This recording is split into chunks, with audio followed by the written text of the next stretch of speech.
What do you think will happen when one of the most beloved women in entertainment industry history comes out and reveals that everything you thought you knew about it is a lie? Watch this video until the end to find out what Barbara Benton revealed that shook the whole world. There is nothing left to imagine. She was born a lot different from the woman we know her as today. She used to be called Barbara Lynn Klein, a young California girl, bright, hopeful, studying at UCLA, a pre-med student with real dreams, maybe a future veterinarian, one day stepping into a career that might heal, not just glitter. But by 18, she was no longer just a student. She was modeling department store clothes. She was testing the waters. Then one evening she walked onto the set of a television show called Playboy After Dark. She was 18. On stage, lights dimmed, cameras rolling, a magazine empire looming behind the scenes. She had no idea she was about to stumble quietly, irrevocably, into someone else's machine. We won't hold you off and reveal everything right now. He was 42. The host, the founder of that empire, was Hugh Hefner. When he first saw her on the set, according to some accounts, his eyes landed on her and something changed. The photograph of that moment may exist, one of countless snapshots of control and calculation. He approached her with charm, persistence. "A date?" he asked. She pulled back. "I've never dated someone over 24, she said. She was young, innocent. He replied, "That's all right, neither have I." And with that, the bridge between promise and peril began. Her name wasn't glamorous enough. Barbara Klein lacked the shine for the world he was building. So she became Barb Benton, a rebranding, a new face. But more than that, a conversion. The girl with ambitions was reshaped into a product: youth, beauty, compliance, marketable femininity. The name change wasn't cosmetic only, it was symbolic. Her identity, repurposed. Within months, she wasn't just an extra on a show, she was co-hosting. She was the rising star of the empire. And soon after, she began appearing in the pages of Playboy, covers in 1969, 1970, 1972, later pictorials in 1973 and 1975. Nude spreads, posed glamour, seductive innocence, sold, consumed, objectified. Her body became a canvas for fantasies, her youth commodified. She was never Playmate of the Month, but she was more. She became the face of Playboy's vision for idealized femininity. Imagine 18, maybe 19, stepping into a world where adoration is not accidental but engineered. The camera does not fall on you by chance. The lighting, the angle, the pose, all calculated. The mansion is waiting, the promise of glamour, privilege, travel, and music. A record deal beckoned. Dreams she might once have had of healing, of a normal life, of self-determined ambition recede. In their place, vinyl, photo shoots, magazine covers, a new path. Someone else drew. She tasted the glitter. She climbed the ladder. She accepted. But under those bright lights, behind the magazine covers, a subtle machinery shifted. A machine built not for her freedom, but for her utility. Her youth and beauty became currency. Her name, carefully crafted. Her body, packaged. She was no longer Barbara Klein. She was Barbi Benton, the living product, the asset, the visual promise. A Barbie doll was the nickname the empire cemented around her, a nickname she came to resent. In some academic analysis of Playboy's culture, that doll image became emblematic. Women transformed into aesthetic objects, stripped of complexity, reshaped for male fantasies. You have to picture it. A young woman, uprooted from ordinary aspirations, thrust into a world that whispered glamour, whispered fame, whispered power, but defined success by conformity, by visibility, by compliance. She walked into sound stages, into glossy photo shoots, into a mansion that would one day become legendary. She posed in swimsuits, in lingerie, on centerfolds. She smiled for the camera. She became a fantasy. And all around her the gears turned. The empire evaluated every lock of hair, every shine of skin, every angle of cheekbones. She was measured against expectations. She was elevated. She was marketed. Yet behind that market, behind that glossy facade, the choice she made to trade student life for spectacle was not just personal ambition. It was a submission. Submission to someone else's vision, someone else's appetite, someone else's empire. At 18, she thought she was stepping into opportunity. But by 19, by 20, she was deep inside a system where youth equaled value, where beauty equaled currency, where her identity was no longer hers. The idol she became had no soul, only demands. And the empire provided the light, the camera, and the ladder. But it also provided the strings. This part of her life, innocence, promise, transformation, this is where the story begins. Not with scandal, not with confessions, with a choice, a rebranding, a metamorphosis, a trapping of youth and hope behind the chrome sheen of fame. The mansion glittered with freedom, yet every smile and glance was measured, every laugh catalogued. What had seemed like liberation was already a system of rules she didn't see, a web she was learning to navigate. Step by step, she understood that glamour carried expectation, and desire came with its own cost. To be honest, the mansion was not merely a house. It was a stage, a laboratory, a fortress of control. Marble floors reflected the chandeliers, but they also reflected the lives contained within. Young women swept into orbit, their futures measured in inches of skin and curves. Barbi Benton, already renamed, already remade, moved through those rooms unaware of the invisible strings. The grotto, the jacuzzis, the artful gardens, every space was curated for the illusion of leisure, laughter, freedom. And yet the architecture whispered something else. Containment, observation, evaluation. Cameras hidden in corners recorded smiles and flirtations that were rarely spontaneous. The mansion shaped desire, guided it, measured it. She posed, she laughed, she glided through corridors with a seeming ease that belied the meticulous orchestration surrounding her. The record labels, the photographers, the producers, all aligned to craft the image of Barbi Benton, playful, available, desirable. Not a woman exactly, not a student, not an aspiring professional. An object whose movements, expressions, and even laughter were cataloged, edited, and sold. The control was not always overt. It did not require force. It required subtlety, seduction, and reinforcement. Praise mixed with expectation, glamour mixed with surveillance. Every photograph frames more than a body. Every album cover, every camera angle reinforced a narrative. Youth is currency, beauty is submission. Benton's musical career began under this same architecture. Her first album, her voice produced, marketed, and packaged, was touched at every stage by the hand of the empire. Songwriters selected by Hefner, the artwork designed under his instruction, the image polished for mass consumption. She was present, but her choices were bounded, framed. She could sing, she could perform, she could smile, but only within the lines someone else drew. Each decision became both an opportunity and a restraint. The machinery offered fame, wealth, applause, and exacted a price in autonomy. It was a world that required constant negotiation of self. Smiles were expected, seduction rewarded, and obedience rewarded more. To resist was to risk irrelevance. To comply was to be complicit in the engine of exploitation. She was not alone. The mansion housed dozens of women navigating the same waters. Some thrived, some quietly resisted, some were swallowed.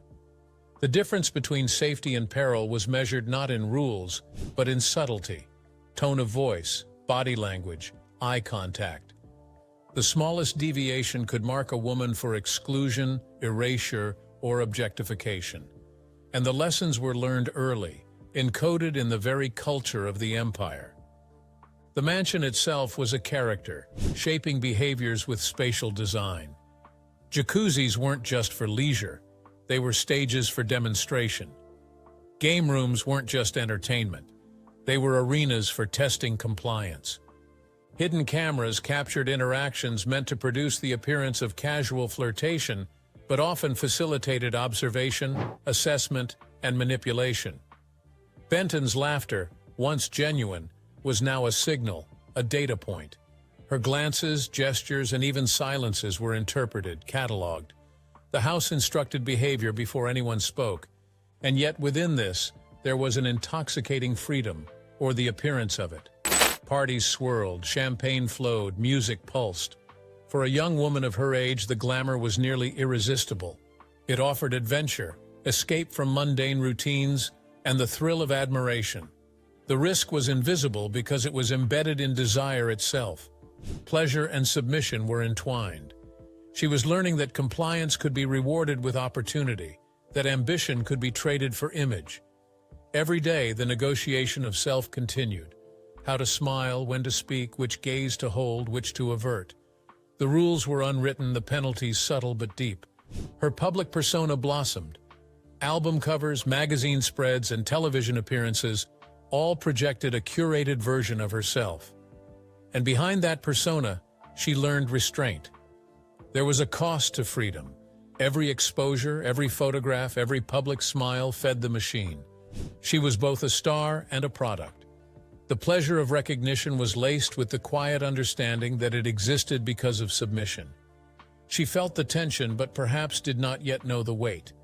The tension escalated further when considering the mansion's darker realities, documented by those who followed after her time and by some contemporaries. Hidden surveillance, coercive dynamics, and manipulations designed to erode resistance. Women reported being encouraged to participate in sexualized games, drug-induced interactions, and exposure to voyeurism. Barbi Benton's proximity to this world cannot be ignored.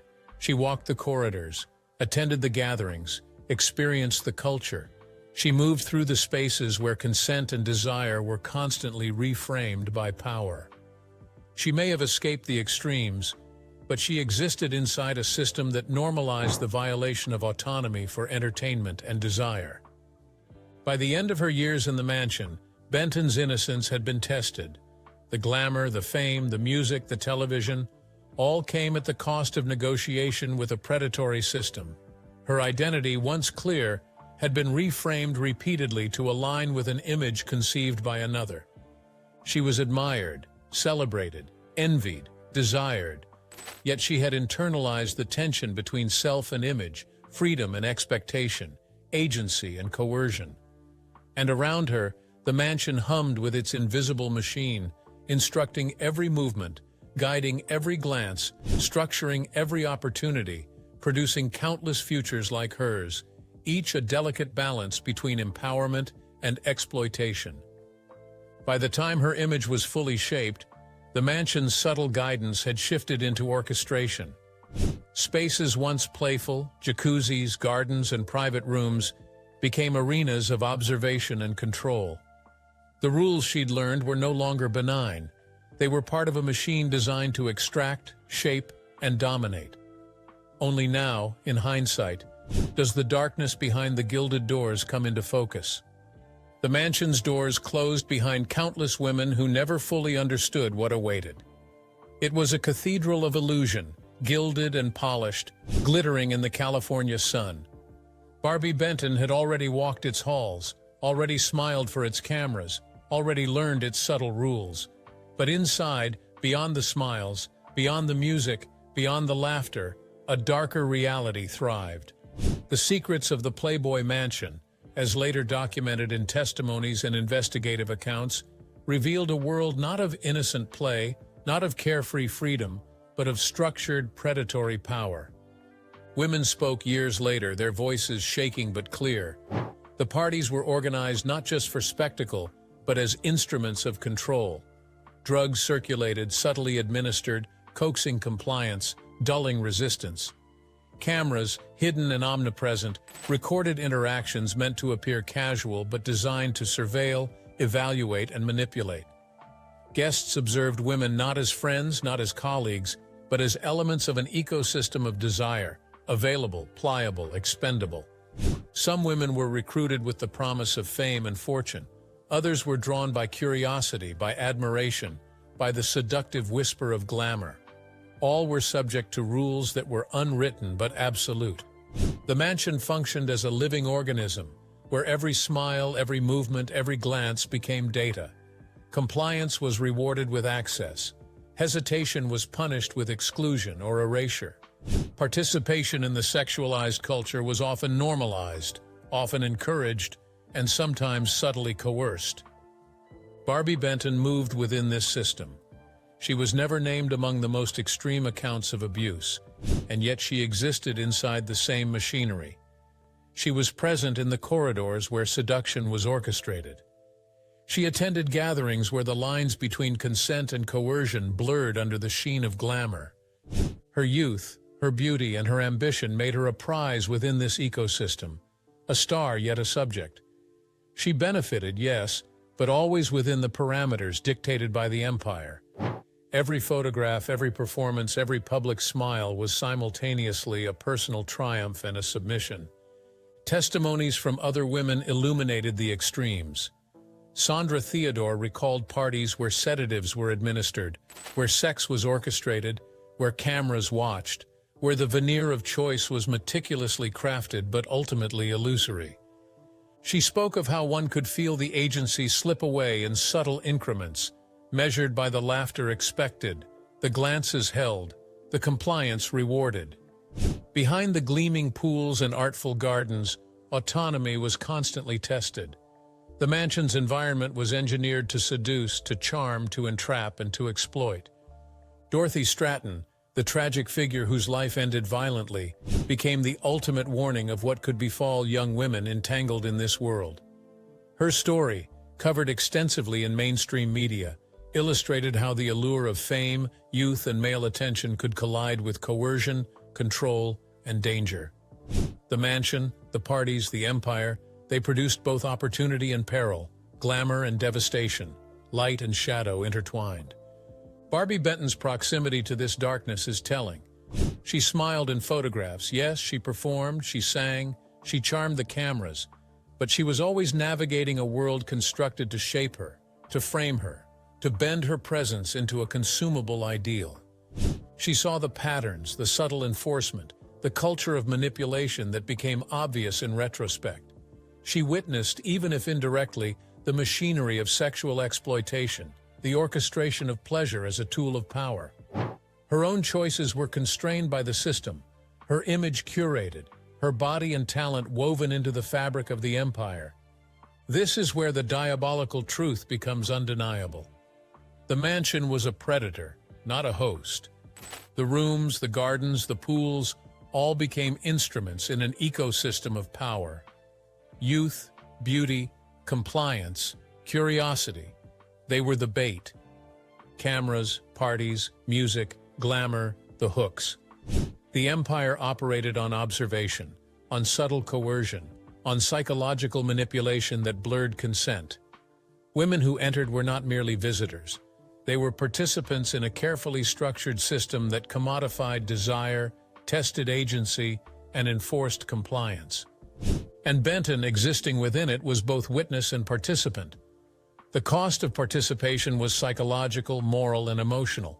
Each photograph, each televised appearance, each album is simultaneously success and submission.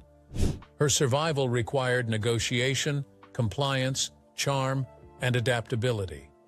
She learned the rules of a predatory ecosystem without a rulebook, and she moved within it with intelligence and poise.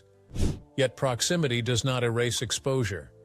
She walked the halls where coercion thrived, where autonomy was constantly tested, where young women were objects, prizes, and victims in a system designed to exploit. The reveal is not scandalous in the tabloid sense. It is systemic. The horror is structural, diabolical in its precision. Barbi Benton may have escaped the extremes suffered by others, but she cannot escape the truth of the environment. A mansion engineered to transform youth into commodity, to shape bodies and behavior to fit a vision of desire, to use glamour and power as tools of coercion, subtle and pervasive. The doors closed behind her each day, but the echoes of control, of objectification, of manipulation, persisted, unrelenting. The mansion's facade had crumbled under testimony and memory, revealing orchestration and coercion. The women who survived spoke, the cameras that watched were exposed, and the machinery of control was laid bare. Benton had left before the worst horrors surfaced, yet her story remained entwined with the system. She left the mansion, but the shadow stayed with her. The corridors that once echoed laughter now seemed to stretch empty behind her departure. For the women who came later, the nightmare immersed in glitz was already in full motion, and those who survived began to speak. In 2022, the world finally confronted the hidden truth behind the gilded gates. A docu-series surfaced. Former girlfriends, playmates, and longtime staff testified. They described what was once whispered and covered up as fact: constant surveillance, drug use, sex parties, and blackmail. One woman, a former girlfriend, said that in her time, the women had been groomed and led to believe they were part of this family. He really did believe he owned these women. Another recalled that the mansion was bugged. Cameras and microphones were hidden everywhere, from bedroom walls to garden corners. Drugs were not peripheral. According to several testimonies, there was a drawer in the mansion filled with Quaaludes. The former girlfriends say he used them to manipulate compliance. Staff say women returned from parties disoriented, memories blurred, compliance not a choice but a consequence. They spoke of sex tapes. Hidden cameras in bedrooms recorded much more than consensual encounters. They started to function as tools of control. Former employees said that Hefner may have kept a mountain of compromising footage, warning girls implicitly, "Leave, and everything goes public." Then came the worst. In the testimony of some women, what started as erotic fantasy devolved into horror. Assaults, drug-facilitated exploitation, and even bestiality were claimed. A former bunny mother alleged that 2 girls were tied, drugged, and brutalized. After that, Playboy's security stepped in, and the incident was hidden from the world. They said the parties weren't random. According to witnesses, group sex became routine, protocol orchestrated. The women knew. To refuse was to risk being erased, their absence forgotten, their stories silenced. Over the years, some who refused to remain silent found themselves ostracized, discredited, and silenced by reputation and power. Others carried scars deeper than any visible wound. Depression, substance abuse, a constant tension between what had been promised, glamour, career, belonging, and what had been delivered. Survivors talk of the mansion as cult-like. The environment was engineered to isolate, to disorient, to offer just enough reward to keep them tethered. The promise of fame masked an underlying structure of control. And yet, among all those stories, there's silence where one might expect confession. The woman who walked through those same doors decades earlier, Barbi Benton, is not named among the accusers. She left the scene long before many of the worst allegations came to light publicly. Her exit may have saved her from exposure, but proximity alone binds her to the darkness. She inhabited the same spaces, played under the same lights, learned the same silent rules. Her career, her image, her identity, all shaped by a machine that later told the world it was more than just a magazine. She was never photographed screaming. There is no court record, no lawsuit in her name making the most sensational claims. But survival and complicity are not always mutually exclusive.